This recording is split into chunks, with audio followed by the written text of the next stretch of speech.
Viehkeä hahmosi naiseksi luulin, mutta kun äänesi miehekään kuulin, pöytäsi vinkkasit, itseäsi rinkkasit, haluten vain mun poikuttain.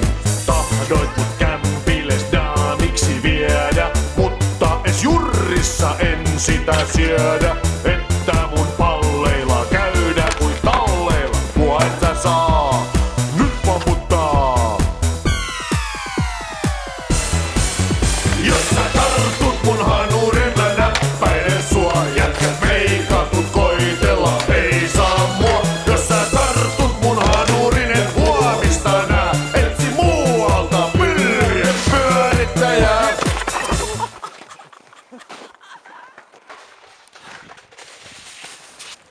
Oh.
Mitä vittua?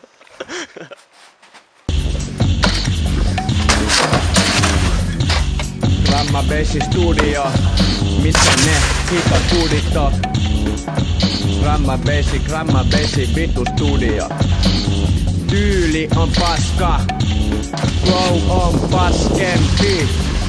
Voiko sitä enää olla vittu laiskempi?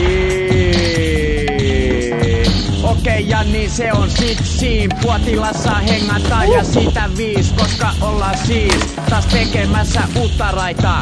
Hittis tulee niin kuuma, et on pakko vetää ilman paitaa. Pikku mökki ilma ei kierrä, happi hypyt toverin kanssa. Se voi olla ansa, jos ei samalla biitin tahtiin dansaa.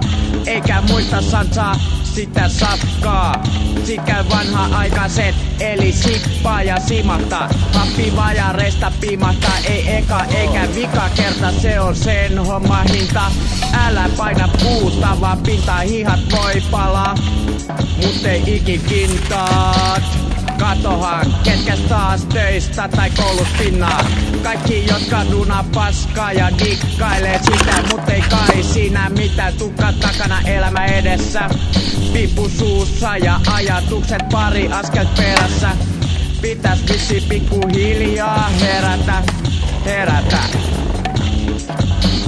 Tyyli on paska, flowki on paska, koska mä en niitä treenata jaksa. Tyyli on paska, flowki on paska, koska en mä niitä vittu treenata jaksa. Psyko Ossi polttaa 100 kertaa vahvempaa pudia, kun mihin antaa luvan Jumala. Sen takia piti erota kirkosta. Tällä raidalla olen taitava, mutta miksi? Ehkä siksi, koska olen Psyko Ossi, laiska artisti. Saattaa lainata stussi, kun ois kutsis alla. Perjantai pullo poissa, paha olo. Ilo painaa lähes 100 kiloa. Askel on aina raskas. Elämä tuntuu maksaa paskaksi, voi mennä jos polttaa liikaa pudia. Se on tyyli oikea, kun ollaan Gramma Bass Studiolla. Puotila Bay arealla. Puotilasta pudottaa, paskasta raskasta, paskaa puotilasta, kikidi j, aina nänkkisissä, missä muut pudisuut huonoilemassa. No Puotilassa, Psykoosilla, studioilemassa Puotilassa.